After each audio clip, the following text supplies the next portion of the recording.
I gotta get better at changing this shit for real. It's so annoying.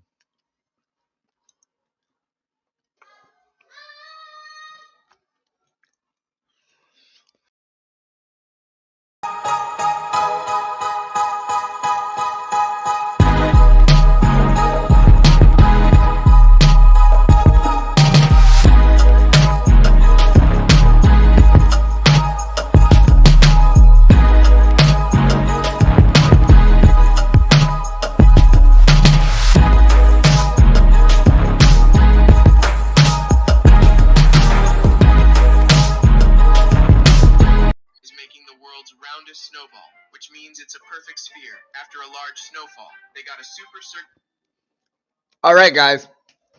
Today we're talking about motherfucking warlords, warlocks, and just shit. From that shit. From that era. From that time. You know what I'm saying? Were warlocks even real? That's the first thing I thought about.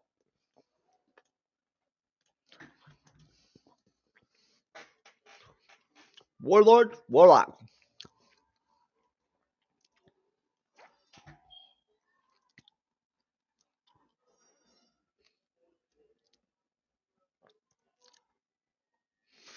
Warlords and warlocks.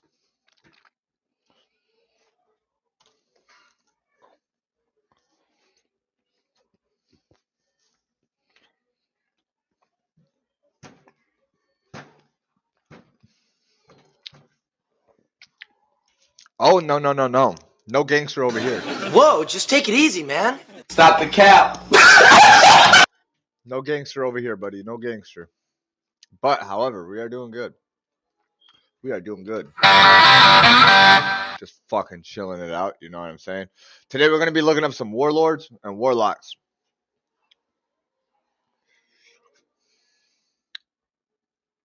So if you're interested in any of that, you know some things about that, or you want to find out about that, come tap the fucking, come tap in, come tap it in.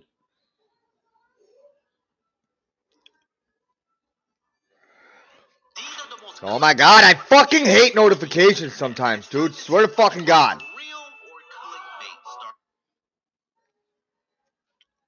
Like, I'm fucking busy.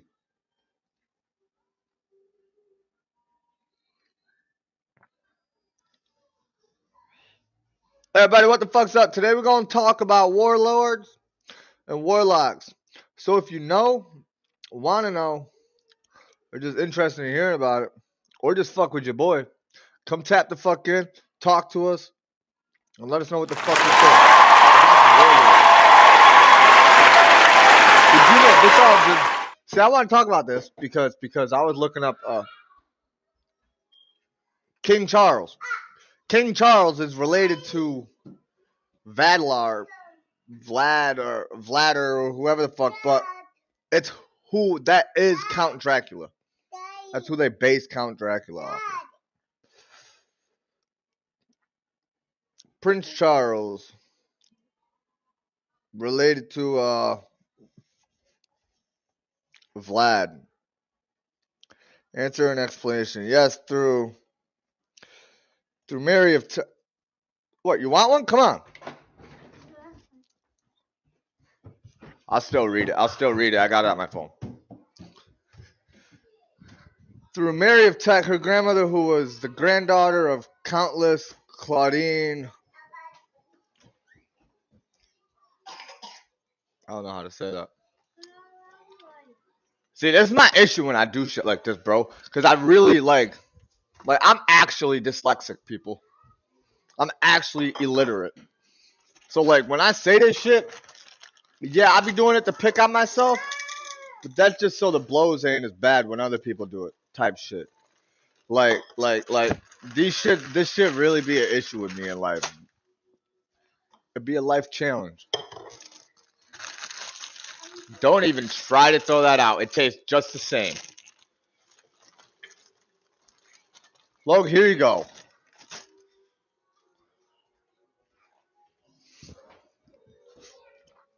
But we're gonna try to get through this, like I said. Everybody, if you're still fucking with me, Warlords, all of them, just in general. In ge- in general, Chinese warlords, Russian warlords, fucking just warlords. Whatever one you know about, you know what I'm saying? What one do you know about? I don't know about any personally. I don't know about any specifically, but I'm interested. And when I get interested, I dive deep. And this is how these topics happen or come up. I just be interested in certain things that I be scrolling through, watching on my phone, and I go, let's take a deeper look into this. Let's go talk about this a little bit. Let's go see who else knows about this a little bit. You know what I mean? Because, like I keep telling y'all motherfuckers, I'm trying to work on my communications. I'm trying to work on certain aspects of my personal self and rewiring my brain and just how I act and how I react and all this shit. So I feel like conversations good to have no matter what kind of conversations it is. It's just good to conversate. Because if you can talk about little shit very intensely or very thoroughly or whatever, then I feel like you could talk about problems. You could talk about issues that's going on. You could talk about anything. If you can have a normal conversation with a random person, you can have a normal conversation with somebody that you dearly love, care about, etc. You know what I mean? Because that'd be where the communication be a problem. Communication be a problem with the people that you have closest to you. It may not be y'all specifically on that other side of the screen, but the way I talk, how I react, the way I react is really fucking hurting me in life right now. And the way I want to react is the way that I don't react. And the way that I should react is the way that I want to start reacting. It's just a whole lot of fuck shit. If I were to explain it anymore, it just sounds like a whole lot of fuck shit. And fuck it, man. I don't care. I don't care what people think. Does everybody know what time it is?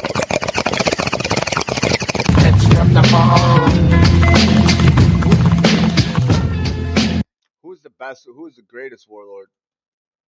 We'll start there. I'll just type in warlords.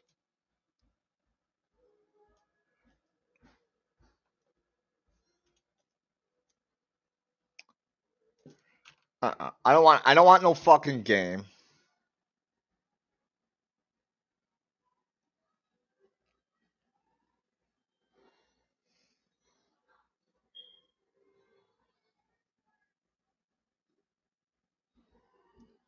So a supreme military leader is called a warlord.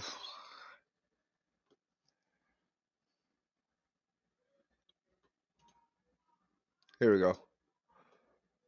So I'll start right here.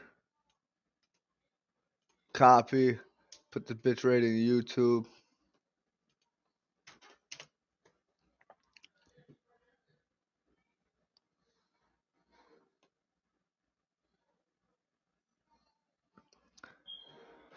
What the? Are you goddamn kidding me, bro?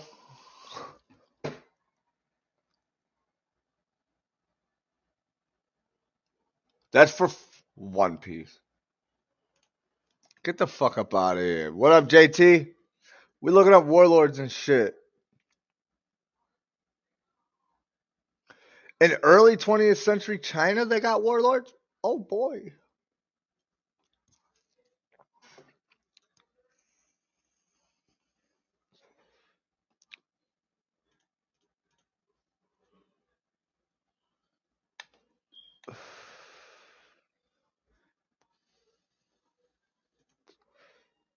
Get that shit. Yeah, we talk about warlords and shit today, JT.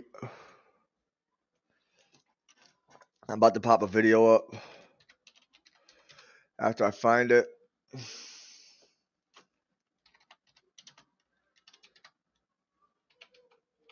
Oh my god, I'm losing my shit right now. How's your day going, JT? Africa's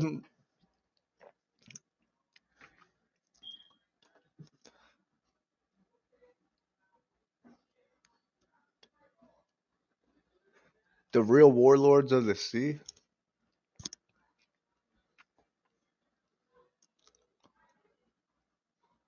Are war criminals trying to prevent genocide? What genocide? What is genocide?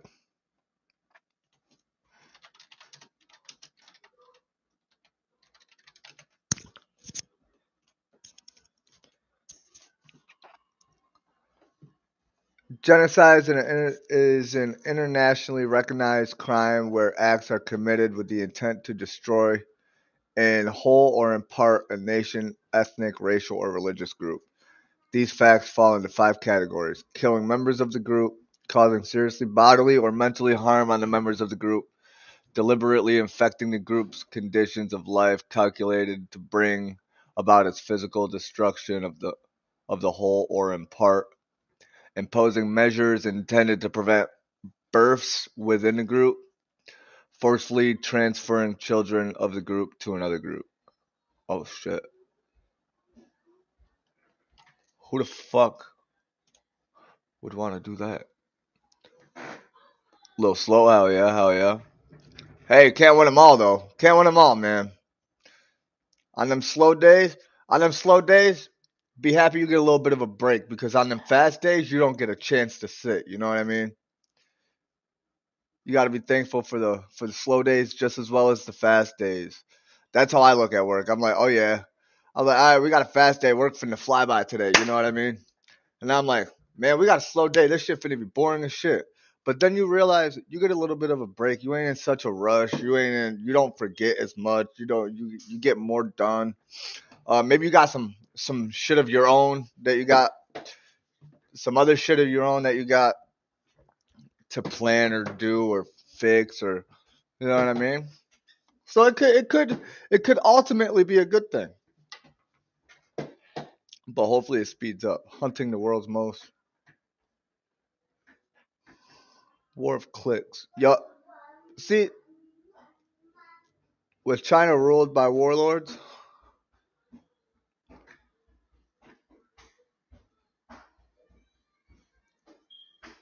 yup, yup, yup.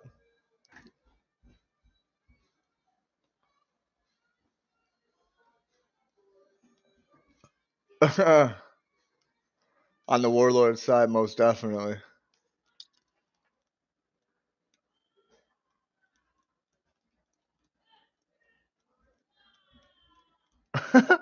They got Keenan Cal.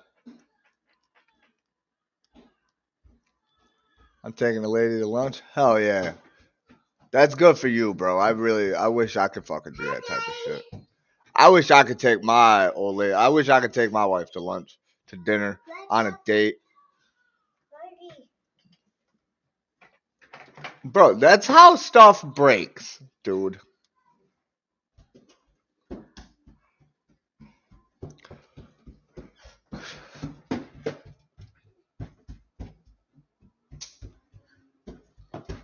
The underhanded betrayal of that would cost Hitler World War II.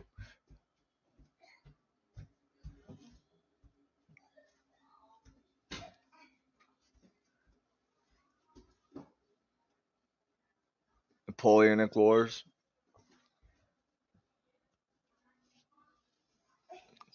Genghis Khan.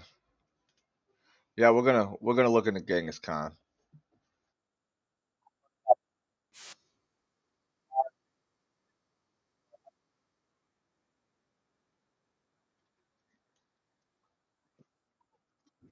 We're talking, of course, about Genghis Khan. Nah, JT, I really feel you on that, man, because like it's just so hard. The over Genghis Khan Yeah, the thing about Hitler is they tried to poison him and overdose him and kill him in so many different ways, bro. Like he smoked a cigar of arsenic.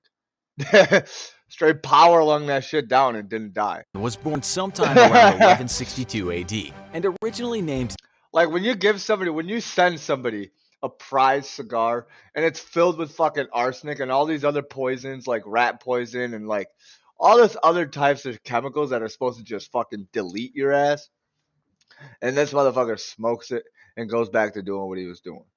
That when I heard that about Hitler, bro, I was like, what the fuck? I was like, the dude's made of what? Temujin after a Tartar chief that his father had captured.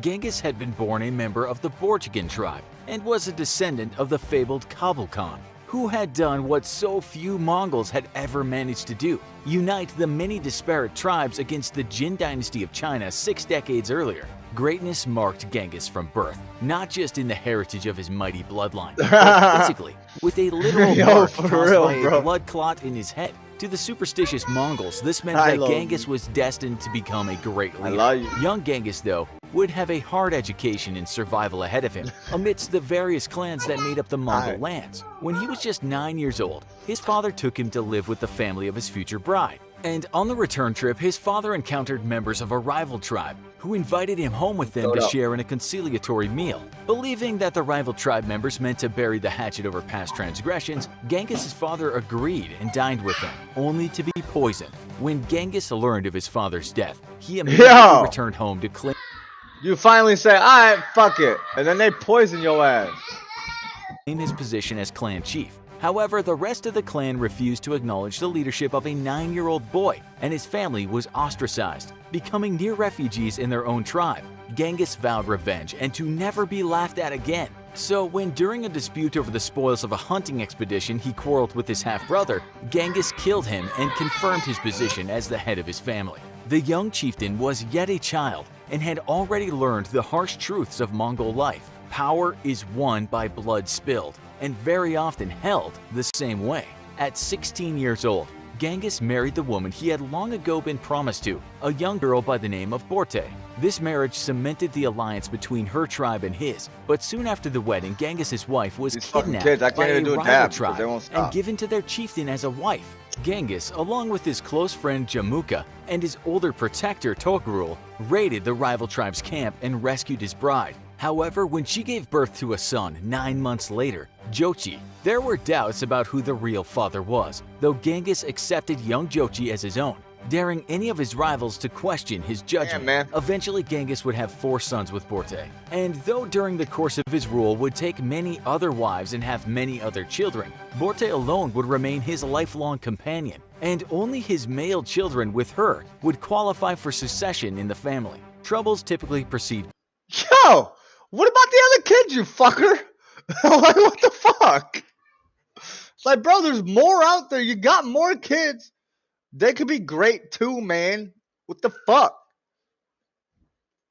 Let me hear that again. Jochi as his own, daring any of his rivals to question his judgment. Eventually, Genghis would have 4 sons with Borte, and though during the course of his rule would take many other wives and have many other children, Borte alone would remain his lifelong companion, and only his male children with her would qualify for succession in the family. Troubles typically precede greatness, though, and at age 20, Genghis was captured in a raid by a tribe that had formerly been his family's allies, the Taichiots.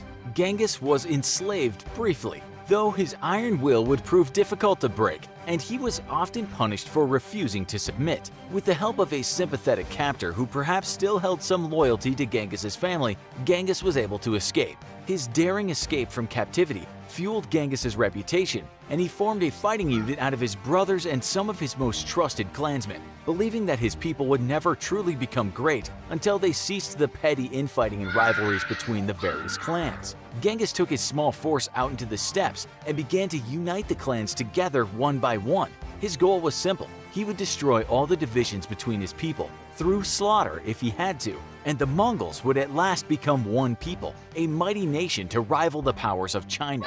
Young Genghis' small force would swell to an elite fighting force of 20,000 battle-hardened warriors. A brilliant tactical mind combined with savage brutality, Genghis proved an exceptional battlefield commander, and his fighting force met its first true challenge when Genghis turned his army on the Tartars, who had murdered his father so long ago.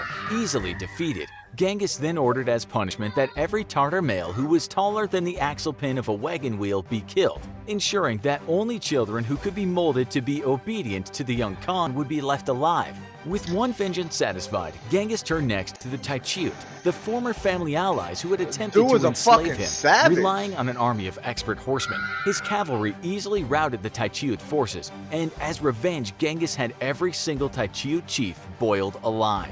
A few years later, he would go on to defeat the powerful Naiman tribe, who stood between Genghis and his ambitions of a unified Mongolia. Their defeat would give the young Genghis control over central and eastern Mongolia, more territory than any Khan had held in centuries. Genghis was a shrewd battlefield commander who combined expert tactical thinking with ruthless brutality. Yet he was also keenly aware of the value of military intelligence. He employed a huge network of spies, which he sent out amongst his enemies to learn the strengths and weaknesses of those he faced. Sometimes his spies also acted as assassins, eliminating important rival military commanders and thus weakening the effectiveness of the fighting forces that opposed him. He was also quick to adopt new technologies from those he defeated, and these would include improved bows, which allowed his men to shoot further and more accurately, as well as techniques for quickly relaying messages between his forces.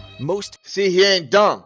He knew that the other people had their strengths against him, but he had his strengths against them, and his strengths against them were stronger than their strengths against him. So what he did was take their strengths and strengthen them.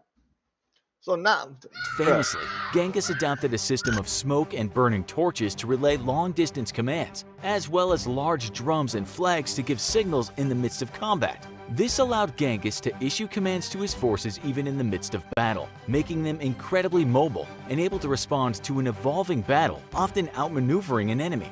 Genghis's great military successes also relied heavily on the individual expertise of his soldiers. Unlike most ancient commanders, Genghis did not accept just anyone into his fighting forces and ensured that each man who rode into battle with him was an expert rider who could handle and ride a horse without a saddle. His soldiers had to be expert marksmen with the bow, but also able to fight in close quarters with swords and daggers when needed. Typically, the average Mongol carried a bow, arrows, a shield made of wood or leather, and a lasso. They could also carry javelins, body armor made of hardened leathers, and a lance with a hook in order to pull enemies off their own horses. As expert riders, each of Genghis's soldiers could handle their horse with just their legs, leaving their hands free to shoot a bow or wield a lance and shield. Imagine riding a horse like this, and shooting a fucking bow and still hitting your target like a motherfucker.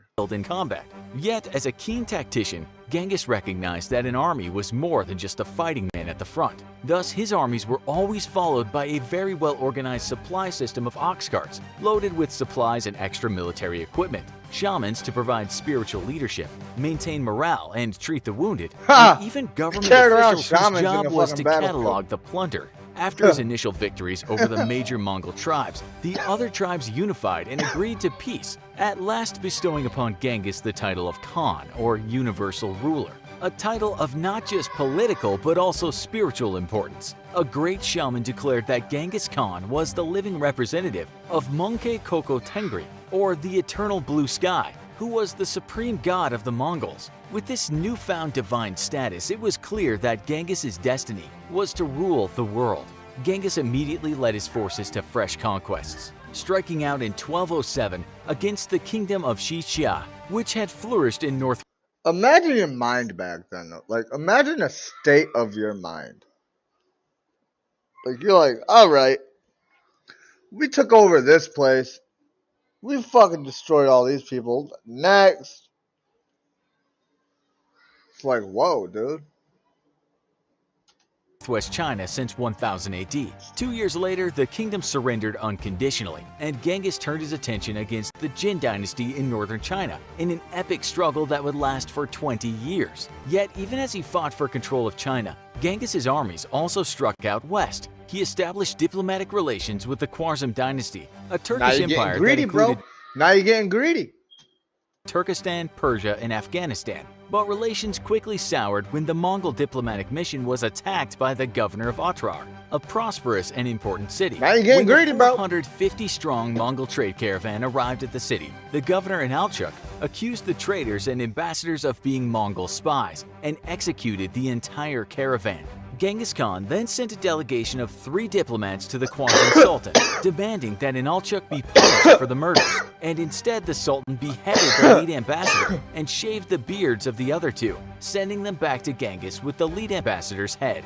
This would prove to be a mistake. In 1219, Genghis Khan personally led an army of 200,000 Mongols against the Khwarezm dynasty, sweeping through every major city and raising. Imagine being that one guy that's like, yeah, fuck this dude. What's going on? Right now, this video is about Genghis Khan, the greatest conqueror ever. today and tonight we're looking up about warlords and warlocks and just shit from that area and time specifically. It really interests me. I don't know much about it, so it's all learning experience for me. And yeah, it should be fun. My kid's calling me, so I gotta go see what he wants. What, Tav? You just called me.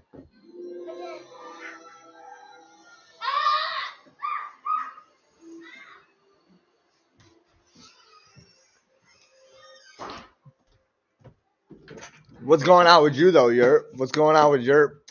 Razing them to the ground. Anybody who wasn't immediately slaughtered was forced to march in front of the army to act as human shields as Genghis laid siege to the next city.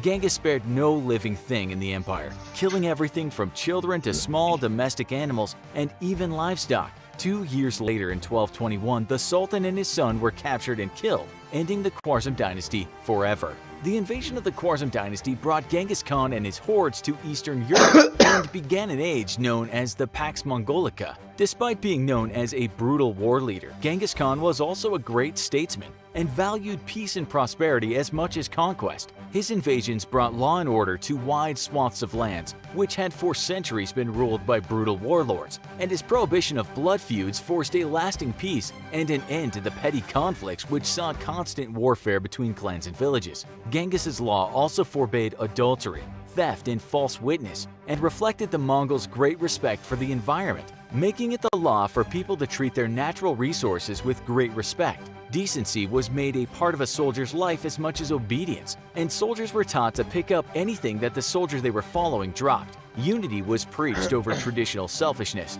and Genghis's For laws— real, man, just be kind to one another. Like, without thinking about it. Like, we could be walking down the road, see somebody drop shit and not say nothing. You know what I mean? Like, today, back then, they're like, yo, here you go. Like, it's not that hard, people. helped weave together the many disparate people under his Why great they were empire. so great. A That's stunningly why. progressive leader for his time, Genghis also outlawed the tradition of earning promotions in either the military or in Besides government slaughtering solely everybody. due to heredity or ethnicity, and instead made it law that only merit would be used to judge the worthiness of a man. In Genghis Khan's empire, a non-Mongol had as much chance to rise in the ranks as a Mongol, and efficiency and competence were valued over social status. Genghis Khan's empire also gave tax exemptions to religious organizations, something that would take centuries to be adopted by Western powers. There was also a great degree of religious tolerance, reflecting the long-held Mongol tradition of religion as a personal conviction free from the law and interference. Genghis Khan even established a mail system, which would see packages and letters safely delivered from as far as Europe all the way to the coasts of China, a wonder which would not be repeated again for centuries. Genghis Khan would die in 1227 AD, though historians remain unsure as to the exact nature of his death. It is suspected it was either from injury or natural causes. So you're going to say all this shit about him but not know how this motherfucker died? Following pisses Mongol me tradition, off. the grave of the greatest war chief in history was ultimately unadorned, without any great monument. Instead, the funeral party carried the great Khan's body to a secret place and slew any they encountered to ensure that his grave would never be found. It is rumored that they even diverted a river to run over the grave and thus ensure that Genghis's resting place would never be disturbed. Under the leadership of his sons, the Mongol horde's power would climax as his forces reached all the way to the gates of Vienna in Austria, when the death of his son Ogedei forced the horde's commanders to return to Mongolia. Europe was ultimately saved from the great Mongol hordes, though given the incredibly progressive values of Genghis Khan's empire, there's an argument to be made that Europe would have been better served by not being spared from invasion. The great Mongol Empire was ultimately short-lived, but without a doubt, ranks among the greatest in history. What do you think world history would have been? It wasn't that short-lived. It's like 100 fucking years.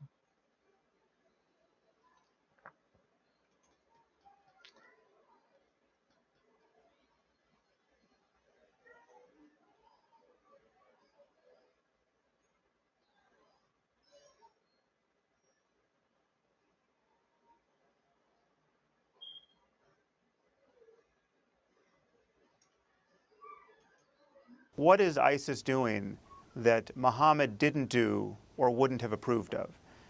That is actually unfortunately, not the easiest question to answer. And the example of Muhammad is, as just an exemplar of the faith, doesn't square very well with modern, cosmopolitan, secular, tolerant values. He was not a hippie who got crucified. He was not a meditator, an ascetic who sat cross-legged under a Bodhi tree. He was a warlord who did many of the things that you see members of ISIS doing, and that's why they can kind of paint by numbers and justify what they're doing with a very literalist and, as Majid would say, a vacuous reading of Islamic theology.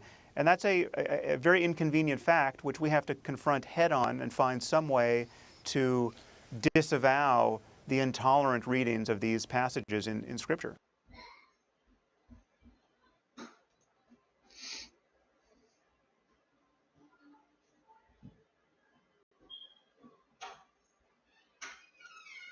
Before we start, I will request you to subscribe and also enable all notifications. You can also support me on Patreon. The link to Patreon is in the description of this video. What up, Scott? Shit. I just dropped a co-worker off at his house.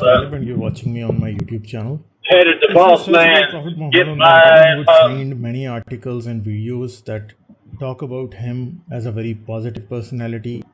He was very kind, he was just, he was the pinnacle of morality and good.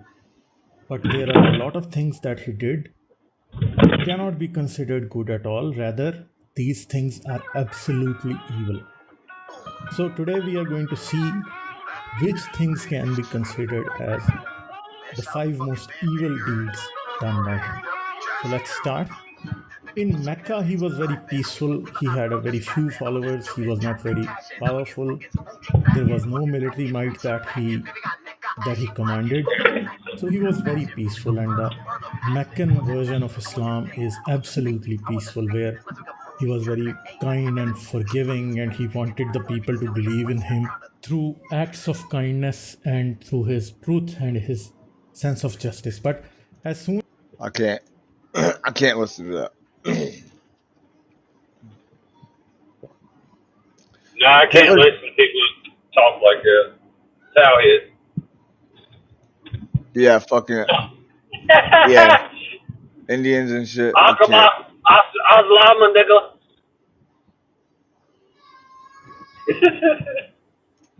that damn dab fucked me. And France hadn't been too far behind. That damn dab fucked me up yesterday. I didn't even see it. I was done for. They were saying it looked like a 2-gram dab. It was a gram. It was, well, considering it was crumble, you got to think crumble looks like a lot more than it actually is. But I weighed it out, and it was like a fucking ball. It was like every bit of the size of a dime. Then I didn't have it hot enough, and I put it down in there, and I was like, oh, fuck, I got a little baby hit. Then I had to reheat it. And that's what did it. Yeah, that's what got me. I started fucking dying. I fucking coughed probably 30 minutes. Then I went and ate, and next thing I know, I'm passed out on the couch. And it's my neighbor in front of me. My old neighbor. This video is Hitler's plans for USA if he won. Even Britain, which had bravely continued fighting, was on its last legs. Despite the inspiration that had come from Winston Churchill's famous "We shall fight them on the beaches" speech, Britain's supposed finest hour was a long way off.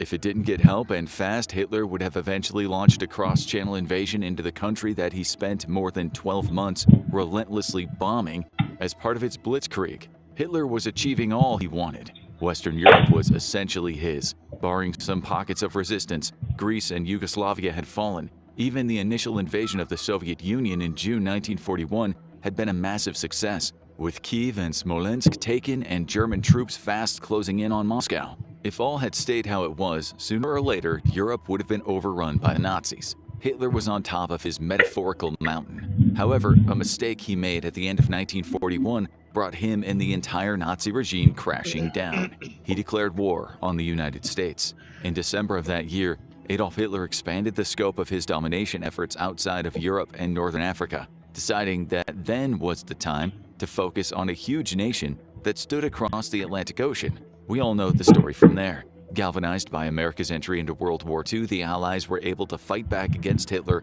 and eventually, Nazi Germany lay in ruins. All of this culminated with Hitler taking his own life in a hidden bunker as his regime collapsed in around him. But what if Hitler's war against the United States had turned out differently? What if Hitler had been successful in taking Europe and had then been able to turn his attention to the United States without worrying about threats closer to home? What would his plans have been? And what was his vision of a Nazified USA? To answer that question, we first need to dig into the fateful decision that ultimately cost Hitler the war, the declaration of war on the United States. On December 7, 1941, Japan launched a devastating attack on Pearl Harbor. At 7:55 a.m., a fleet of Japanese planes flying over Oahu received the message Tora Tora Tora from Captain Mitsuo Fuchida, and they attacked. An enormous fleet of 353 aircraft launched from 4 carriers stationed near U.S. soil, along with a pair of heavy cruisers, 35 submarines, and several other Navy assets. The attack lasted just 1 hour and 15 minutes. In that time, Japan's assault managed to kill 2,403 Americans, 68 of whom were civilians, and had either damaged or destroyed 19 U.S. ships. Japan's declaration of war, which was supposed to have arrived just before the attack was launched but somehow got delayed, came during the attack itself, and finally it was official. The United States had entered World War II, but it hadn't entered into war with Germany yet. When the attack happened, Adolf Hitler was stationed at the Wolf's Lair, a dank and depressing headquarters the Nazis had set up on the Eastern Front. The lair was where Hitler stayed when he considered a Russian campaign that had started so brightly but had ultimately stalled. His promises of a quick victory over the Soviet Union lay in tatters as his troops were halted just outside of Moscow, a mere 5 miles away from the city's famous Onion Domes. General Winter was doing a number on his troops. The Nazis suffered around 750,000 casualties due to the cold weather in Russia, not aided by the fact that they lacked the They've got a movie actually about if the Nazis actually won the war. There's actually a series on that. I can't remember the actually series name. I had to find out. I'll ask the girlfriend's dad what it is. It's pretty fucking crazy. Yeah. proper equipment and even winter clothing to deal with the harsh conditions. Hitler had promised his army victory over the summer. The Soviet Union had held on, and now his troops were dying. His tanks and trucks were immobilized by snow, and frostbite was ravaging those who hadn't already succumbed to the harsh Russian winter. It was as he contemplated what proved to be the first failure of an ever-advancing Wehrmacht that Hitler received news of Japan's Pearl Harbor attack. Despite being a Japanese ally, Hitler hadn't been informed about the assault, and though he'd verbally claimed that he would join Japan if it had declared war on the United States, he was under no obligation to do so. A formal treaty with Japan hadn't been signed. Hitler could have easily allowed Japan to fight its own war while he focused on dominating Europe. After all, it wasn't like the US was going to rush into war with Germany due to the attacks. American anger was focused on Japan, with Germany being seen as somewhat inconsequential by the American public. In fact, as little as 2 weeks before Pearl Harbor, 75% of Americans were against war with Germany.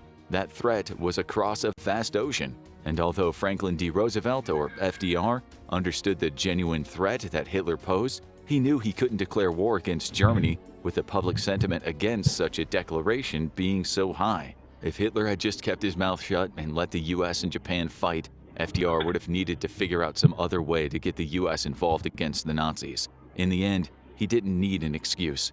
Delighted by Japan's aggression against the US, Hitler hastily set about rewriting a speech he intended to give to the Reichstag on December 10th. Delayed by a day, that speech ended up including a long-winded rant against FDR before Hitler made it official. Germany declared war on the US. Adolf Hitler had greater ambitions for the United States than many realized at the time. Foolishly believing that Japan's attack would divert resources out of the European theater to deal with the looming Japanese threat, Hitler felt safe in throwing the Nazis' weight into a war with America. After all, he'd believed that the fight would come sooner or later way back in the 1920s. In his second book, written in 1928 but not published until 1961, Hitler declared that strengthening Germany so it was ready for war with the US was one of the key goals of the Nazi movement. Part of his reasoning was that the US presented one of the larger threats to his vision of world domination. America was huge. It had a massive population far beyond those who lived in Germany and Austria. In taking Europe, Hitler believed that he could even out the numbers in preparation for an eventual war against the US that would see Nazi Europe combine its might to fight the American foe.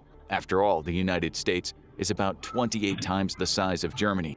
Lifting Germany off the map, it could fit inside California alone, taking up only 85% of the state and leaving plenty of room to spare. Hitler didn't necessarily fear America's greater size. His conquest of Europe would even things up, at least in the personnel department. He envied that size because he had a larger goal for the wars he was waging: building an Aryan master race. Hitler saw his wars as a way to rid the world of those he deemed racially inferior, with minorities typically finding themselves in Hitler's crosshairs.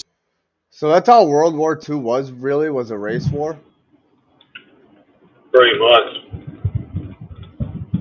If you think about it, right? The Nazis killed millions of Jewish and Romani people during World War II and would have turned their attention to other minorities, specifically because Hitler wanted to eliminate those people from the gene pool to ensure they couldn't corrupt what he saw as the development of a new race of supermen. In the United States, Hitler saw a perfect, quote, breeding ground, for want of a better term, for the development of that master race. To him, America's size didn't just make it a threat, it made it a place where Hitler could gain the resources he needed to further the racist ideology that fueled everything he did. It's in this desire that we start to see Hitler's true intentions for declaring war against the United States when he did. He believed he was seizing an opportunity to attack the United States when it was at its weakest. His cooperation with Japan, combined with the dominant stance he already held over Europe, would help him secure a country that could provide the vast resources he needed to further the spread of what he believed would be the world's perfect race. And there's more. Hitler wouldn't have simply used the US due to its size and resources. He also saw the country as providing precisely what he needed to develop his master race, Aryan blood. During World War I, Hitler was stationed on the front lines at the Second Battle of Marne. According to a Cambridge historian named Brendan Sims, it was here that he came across a pair of American soldiers who ultimately made a massive impression on Hitler and his view of what the perfect man should look like. Both soldiers were tall, they had blue eyes and flowing blonde hair. And in that moment, according to Sims, Hitler became fascinated with the United States because he saw it as the place where he could find an abundance of the Aryan DNA he needed to ensure his new master race could grow. His theory was simple. Ever since America was established in July 1776, it had welcomed immigrants from all over Europe. But these weren't any old immigrants in Hitler's eyes. They were the best and brightest of Europe, and they had adventurous spirits and were the most resilient on the continent. Those intrepid immigrants had spent over 150 years not only thriving in a massive space and resource-rich land that America had to offer, but also had children who carried the blood of Europe's strongest. The US was already on the way to achieving the racial purity that Hitler desired, and the country's legislation supported his theory, at least in Hitler's eyes. The United States was rife with racial integrity laws that banned people of two different races from marrying each other during the 1940s. Take the state of California as an example. In May 1943, a law went into effect that forced anybody who applied for a marriage license to declare their race before the license would be granted. This was to support California's laws on interracial marriage at the time, which stated, no license may be issued authorizing the marriage of a white person with an African-American, mulatto, Mongolian, or member of the Malay race, according to the Equal Justice Initiative. On top of that was the Immigration Act of 1924, which essentially prevented immigration from Asia into the U.S. and placed strict limits on the number of immigrants who could enter the country from Eastern and Southern Europe. To Hitler, this law meant that the U.S. had measures in place to keep out the types of people it considered undesirable, particularly those of Slavic descent, further enhancing America's racial purity in the process. So, we start getting a clearer picture of Hitler's intent for the US if he had managed to win World War II. In a twisted sense, he saw America as a kindred spirit to Germany, a place where he could further his ambitions to create a master race while being afforded the space and resources, both traditional and in terms of people who lived in the country, to ensure that race remained pure. Perhaps that's why he was so quick to rush into war with the US when he wasn't bound to do so. But let's imagine for a moment that Hitler doesn't declare war on the US. Instead, he leaves Japan to fight its own battle, leaving FDR unable to find a reason to take the war to Germany. As a result, Hitler could refocus his efforts on the Soviet Union, taking the rest of Europe, including Britain and its navy, before returning to attack Moscow with more well-equipped troops than he deployed during his first attempt. Hitler wins the European theater, and now, with Europe under his complete control, he can turn his attention to the US, the land of pure Aryan blood that is integral to his desire to create a master race. What would his plan have been then? Officially, there was no plan. At least that's according to the man himself. In early 1941, Life magazine sent John Cudahy to Germany to report on what was happening in the country as it was in the process of steamrolling over Europe. Cudahy managed to secure a one-on-one interview with Hitler, who was quick to turn the session into an opportunity for him to deliver a message to America. At first, Hitler appeared to send a warning to his American interviewer. He pointed out that convoys being sent from any nation to a country against which he was fighting signified an act of war. Hitler then pointed out that America was sending such convoys to Britain, but alas, he had no intention of responding with violence at the time. Cudahy pushed the issue. He claimed that the majority of Americans supported going to war with Germany because they believed that the Nazi threat would not be contained to Europe. That wasn't technically true, as we revealed earlier when pointing out that 75% of Americans didn't want war with Germany just weeks before the attack on Pearl Harbor. Still, Cudahy was at least communicating what American leadership felt. When Europe fell, the US would be next. According to Cudahy, Hitler dismissed the notion, even laughing at the thought of launching an invasion against America. Speaking through a translator, Hitler claimed that the very thought of invading the United States was as fantastic as an invasion of the moon. It simply couldn't and wouldn't happen. Hitler even hinted at his opinion of Americans by telling Cudahy that he believed that American people were too intelligent and had too much good sense to think that such an invasion could happen. After all, how would the logistics of such an assault work, Hitler argued. Germany would have to move millions of soldiers across the Atlantic Ocean just to get a foothold in the United States, with those troops likely to be met by America's Navy and bombarded throughout the journey. A logical argument. Cudahy's interviews moved on to cover issues related to the economy. He explained It really to Hitler would that be many hard, Americans were also worried about what a Nazi victory in Europe would mean for the global economy, especially with Germany controlling so many resources. Plus, the US was aware of the labor camps that Germany had set up, with some believing the economic advantages of such cheap labor would be akin to the advantage the US had when it used slave labor. Again, Hitler eased American fears throughout the interview. He claimed that working conditions were so difficult in Germany right now because of the war. When he had completed his conquest, improving those conditions, at least for the German people, would be his priority. And once he achieved that, his vision for the post-World War II economy would be one in which Germany traded goods for goods. He highlighted an example too. The Balkan states could trade their agricultural stock for the industrial and commercial goods Germany created. The US wouldn't even be affected. After all, it was too much trouble for them to ship such goods into Europe anyway. The interview painted a picture of Hitler as a man who viewed the United States as inconsequential to his conquest of Europe. Not in the sense that they weren't a threat, more so in that he believed America had no interest in halting what he was doing and would not be affected by it anyway. He claimed Germany wasn't going to invade the US. The very notion was preposterous. Instead, Hitler was simply creating a unified Europe under his Nazi regime that would deliver peace and prosperity to all countries that fell under his burgeoning empire's umbrella. Of course, we know the reality was much different. By the end of that very year in which Hitler gave his interview, he'd declared war on the United States.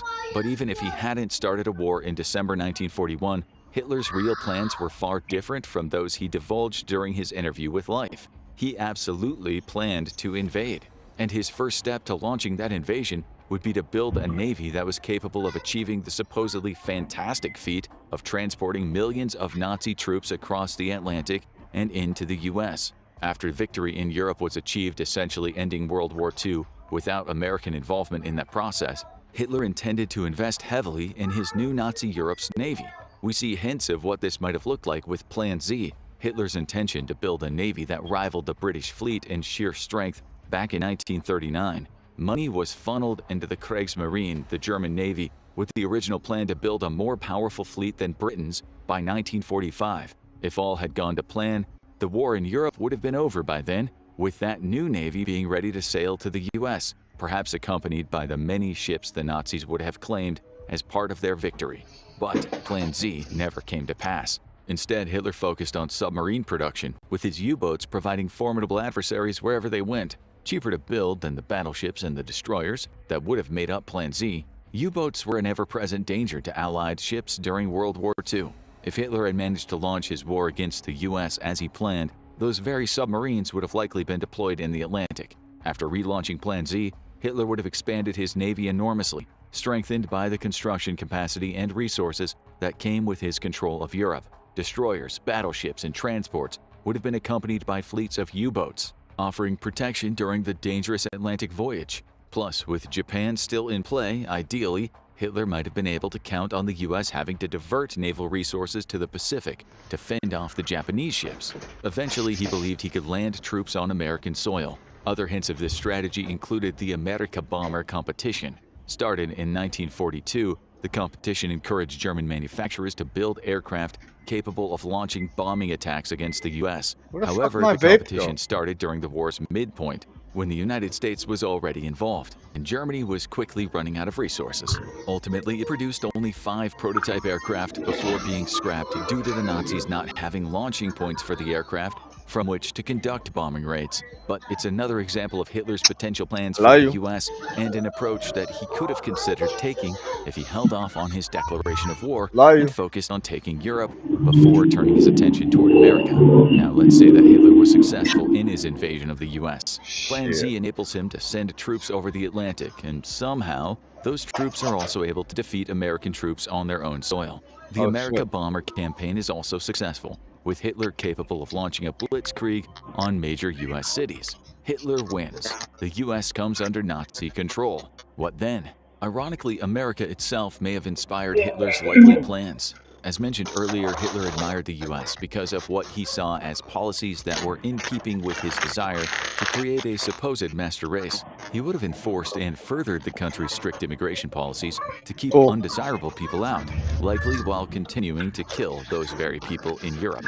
And the odds are high that his racial ire would have turned toward anybody who wasn't Caucasian and of the European stock that he felt was needed for his master race. In particular, the Nazis admired the Jim Crow era of laws that massively discriminated against African Americans. In fact, the History Channel argues that these laws served as the inspiration for the far more severe laws Germany put in place to deal with the Jewish and Romani people, making it likely that should Hitler invade the US, he would have made those Jim Crow era laws even more severe.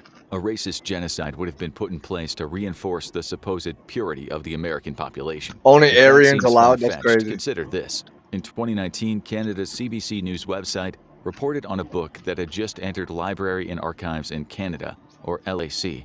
Translated into English, the book's title is Statistics, Press, and Organizations of Jewry in the United States and Canada. And inside the cover is an inscription that reads, Ex Libris Adolf Hitler, meaning this book was created for the Nazi leader. Nestled within its 137 pages is list after list of cities in the US and Canada, with each city containing statistics related to the races of the people living in those cities. The book explicitly targets Jewish people, and according to the CBC, what the fuck?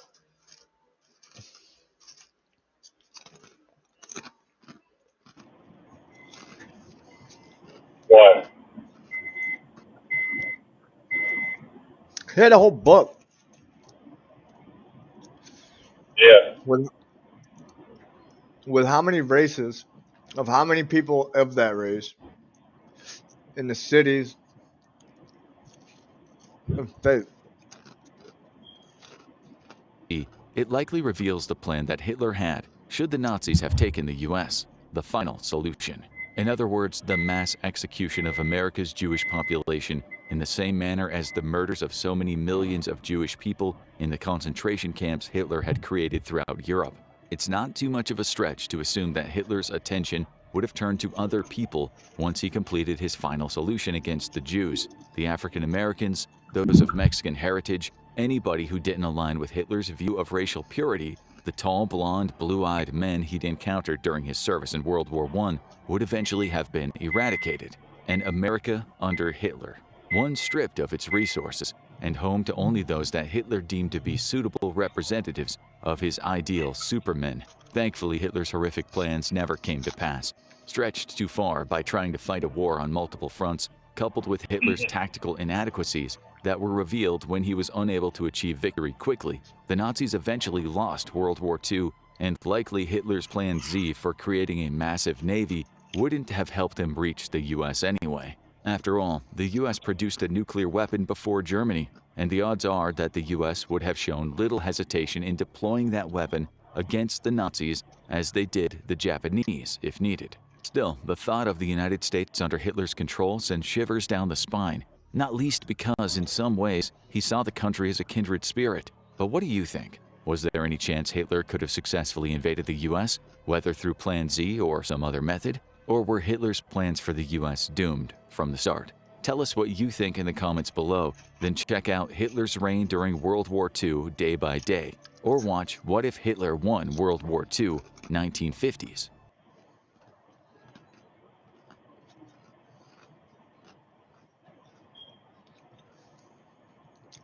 Damn. That's crazy.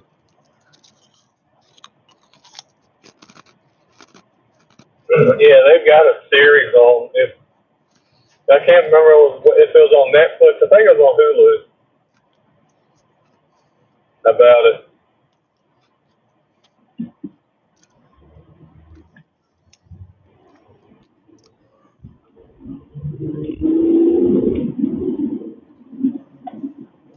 Actually, I seen something in that show, and I was supposedly that motherfucker's trying to make a damn time machine.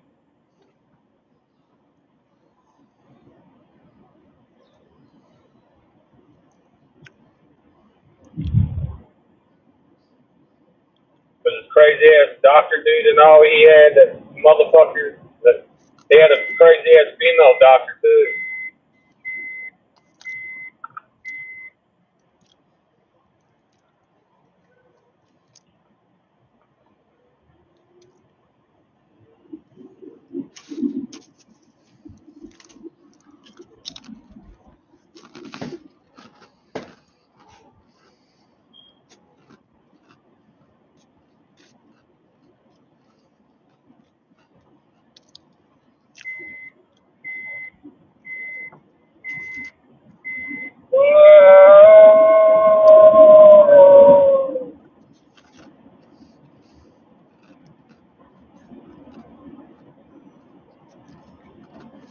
Glad I'm almost home.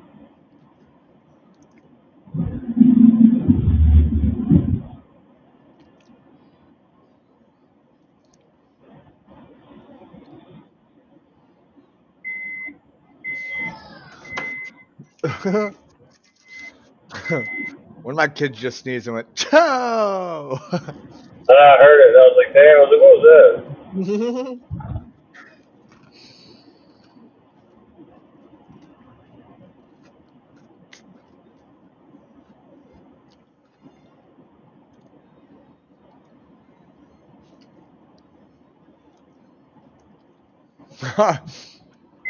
Yo, how do the Japanese teach about World War II? Look, I'm a pretty big wine fan. I like discovering new wines that I can drink and enjoy because who doesn't love drinking? But what makes Bright Cellars so clever is that they maximize the chances that you're going to love the wine that they send you. You take a super short quiz, there's no snobbery in the quiz about what you like, and they send you a box of wine based on your preferences. And it's a guarantee that you like the wine they send you, because if you don't, with the next box, they'll ship you a replacement. You just can't lose. What else? Well, you can choose how much they send you, and of course, it's all delivered to wherever you want it to go, making everything super easy. Plus, each box comes with a wine education card so you can learn a bit about what you're drinking. Bright Cellars is giving you guys 50% off their first 6-bottle box. Just follow the link below, take the quiz, get started, and let's get into the video. Reception of World War II.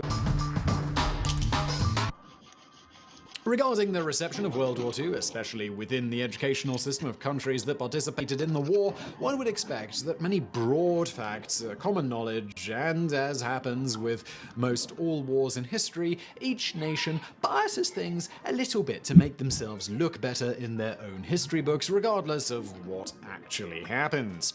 As we recently covered, however, the Germans and World War II are a rather interesting exception to this rule. You can see our video, How Did the Germans Teach About World War II, for more on that, obviously.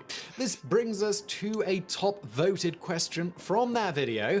How does one of Germany's chief allies in that war, Japan, teach about World War II and their country's part in that historic conflict? This is seemingly asked as, while perhaps not to the scale of Germany, the Japanese military was notorious for its behavior as an occupying army and its extreme use of force, leading to enslavement of parts of populations and widespread massacres. The scars this period left in the formerly occupied countries are felt to this very day, not only in the history books but also in works of art and literature such as Dragon's Seed by Pearl S. Bach. More specifically, these war crimes resulted in the deaths of between 3 and 14 million people and include systematic extermination, such as the massacre at Nanjing in late 1937-1938. At the time, Nanjing was the capital of China, and the death toll is estimated at between 50 That's fucking and crazy. 300.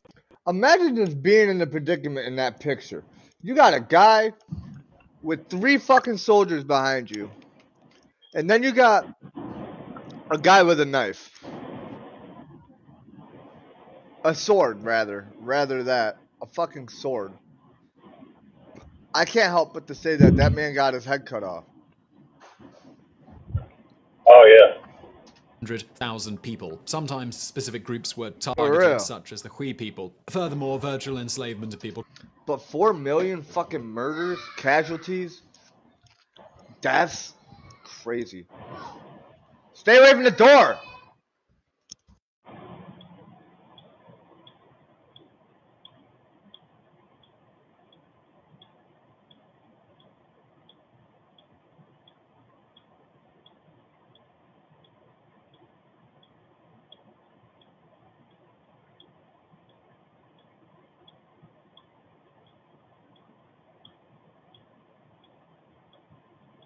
Oh, man.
Goddamn kids, man. I'm sorry. Took place as laborers or in forced prostitution.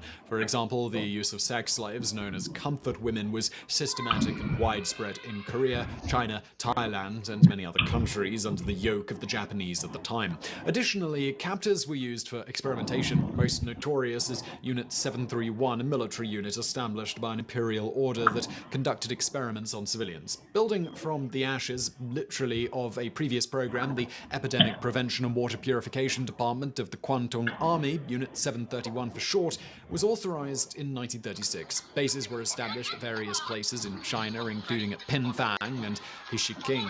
Referring to their victims as maruta, meaning logs, the researchers experimented on apparently anyone they could get their hands on: Chinese, Russians, Koreans, Mongolians, Pacific Islanders, other Southeast Asians, and even a few American prisoners of war, all fell victim to the doctors at the camps.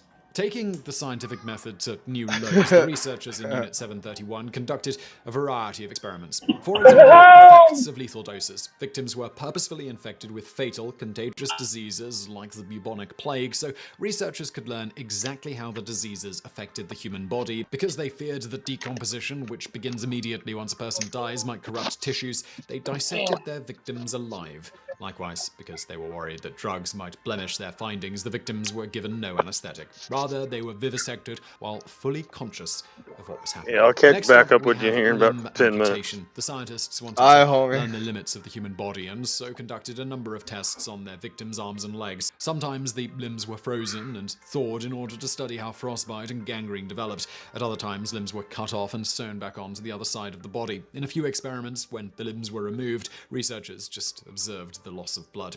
Moving on from there, many victims had all or part of their organs removed, and some even had organs detached, then reattached in unique ways nature never intended. Experiments were also conducted with high What pressure, does this got to do poisonous with how they chemical teach? exposure, centrifuges, burning, blood. He's just telling us what they did. He's not even telling us how the Japanese teach about World War II. Clickbait ass shit. 3 men lost in space.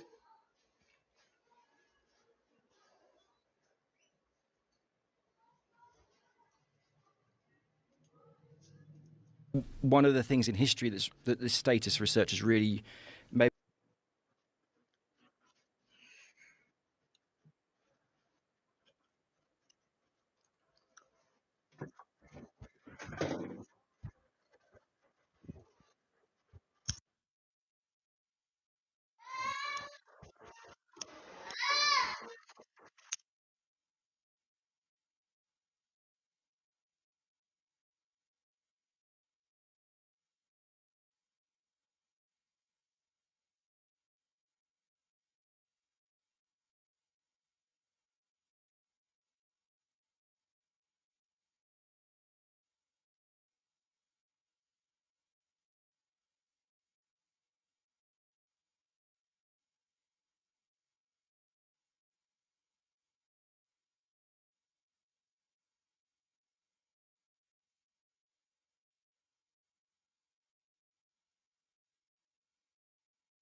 I love you.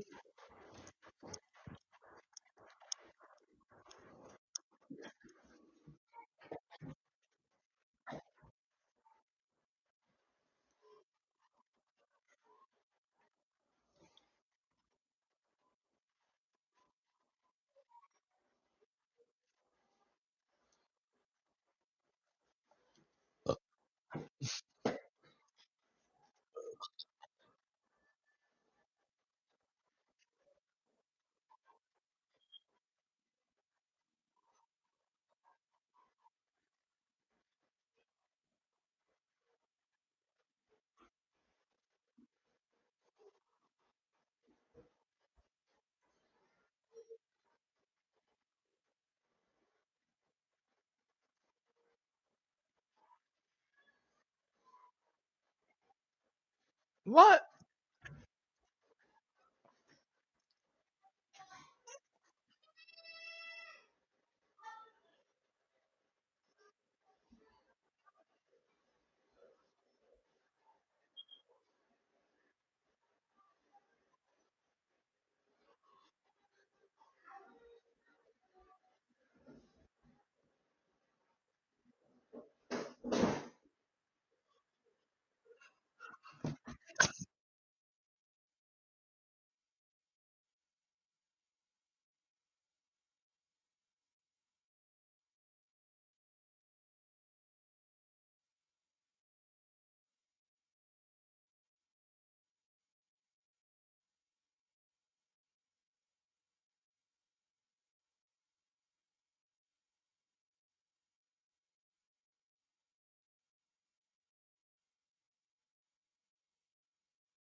Guys, I'm out of here. I got fucking kids that don't know how to play or kids that don't